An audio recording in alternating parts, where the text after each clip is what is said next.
January is usually my quietest month, and that's deliberate. Over the years, I've stopped treating January as pipeline season. For me, it's a design season.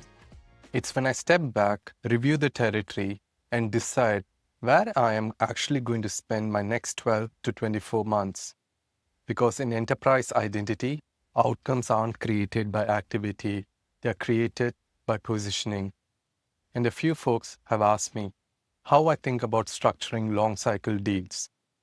So I thought I'll just share how I run my own book. Nothing theoretical, just field notes from experience. This is a simple mental model I use year on year. I call this the barbell.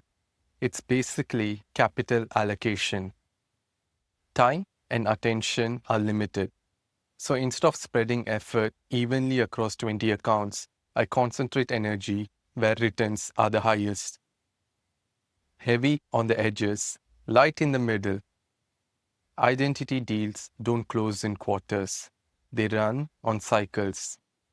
18 to 24 month cycle are very normal.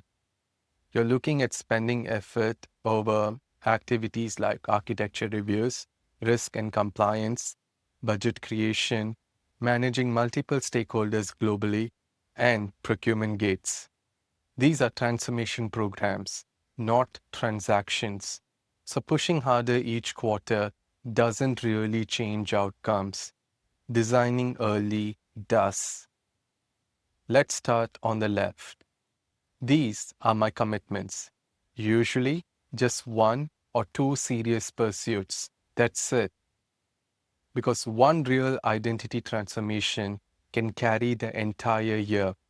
1 million, 2 million, or sometimes even more. So I go deep. For every deal, I pressure test 4 things, non-negotiable.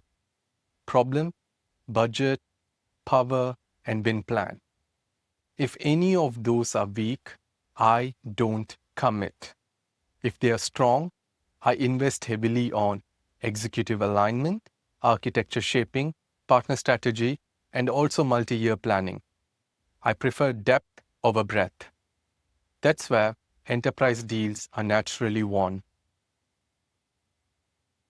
There's also a simple economic truth in identity. Scale drives value. The more identities, systems, regions, and compliance involved, the bigger the deal. Complexity equals budget. So I deliberately bias towards large estates because small environments create small projects. Large environments create transformation programs. That's where the leverage is. Now, let's talk about the middle. These are opportunities I stay aware of, but I keep them intentionally light. A lot of this part of the market is becoming commoditized. Similar capabilities, long comparisons, price pressure.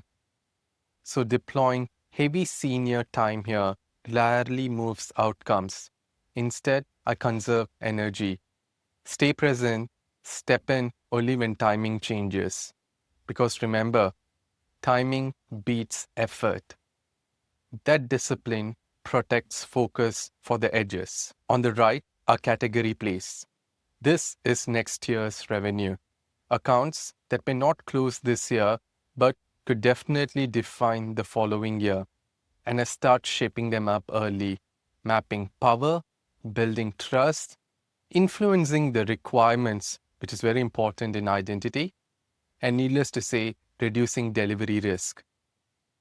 Because by the time a formal buying process starts, the winner is often already decided. So this isn't about closing. It's about inevitability. It's how I build next year while closing this year. What the structure gives me is continuity. If something on the left doesn't close this quarter, it doesn't disappear. It simply rolls forward into the next cycle, which removes a lot of the emotional volatility from enterprise selling. You're not chasing quarters, you're actually managing probabilities.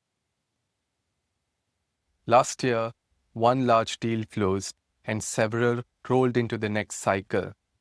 Back in 2023, I even had a 0 year. I was spread too thin, chased too much, even spent a year on a 10 million ARR pursuit that never landed. That year taught me something important.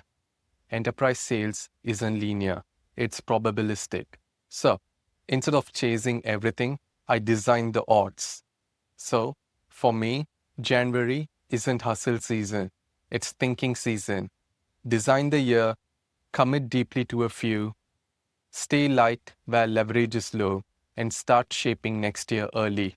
That's really it. Nothing fancy, just disciplined focus.